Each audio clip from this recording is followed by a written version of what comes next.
Hello అండి. మేము గత 2 సంవత్సరాలుగా అబుదాబిలోనే ఉంటున్నాం. అయితే మా అత్తయ్య గారు వాళ్ళని ఎన్నిసార్లు పిలిచినా వాళ్ళు ఏదో ఒక రీజన్ చెప్పి రావటం మానేస్తున్నారు. బట్ ఫైనల్గా అయితే ఇక్కడికి రావడానికి ఒప్పుకున్నారు. సో మేము టికెట్స్ తీసుకున్నాం. సో ఫైనల్గా అయితే వస్తున్నారు. వాళ్ళు వస్తున్నారని చెప్పి మేము ముందుగానే ఎప్పుడెప్పుడు ఎయిర్పోర్ట్కి వెళ్దామని ఎదురు చూస్తున్నాం. సో ఇంకా వ్లాగ్ చేద్దామని ఒక 30 minutes బిఫోరే ఎయిర్పోర్ట్కి రీచ్ అయ్యాం. ఇక్కడ మీకు చూడటానికి చాలా కూల్గా ఉన్నట్లు అనిపిస్తుంది, కానీ వాస్తవానికి చాలా జరిగింది. ఆ రోజు మా వారు ఆఫీస్ నుంచి రావటం లేట్ అయిపోయింది. సో అంతలోపు నేను డిన్నర్ అన్ని ప్రిపేర్ చేసేసుకున్నాను వాళ్ళు వస్తున్నారని. తీరా ఇక్కడికి వచ్చేసరికి ఫ్లైట్ డిలే అయింది.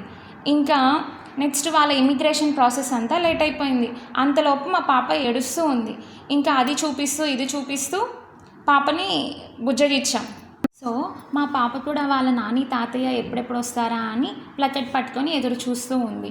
ఇంకా అంతలోపు ఫ్లైట్ డిలే అయిపోయింది కదా, డిలే అయిపోయిందని చెప్పి ఎయిర్పోర్ట్ని ఒక రౌండ్ వేద్దామని చెప్పి వెళ్ళి వస్తున్నాం అనమాట. ఇంకా పాపకి నిద్ర వచ్చేసి తను పడుకొని పోయింది.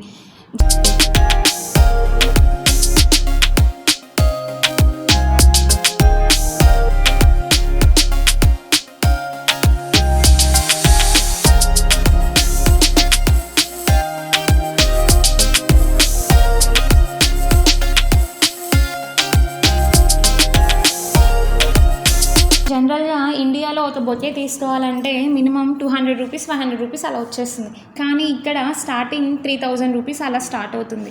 సో అందుకని నా బుజ్జి బ్రెయిన్కి ఒక బుల్లి ఐడియా తట్టింది.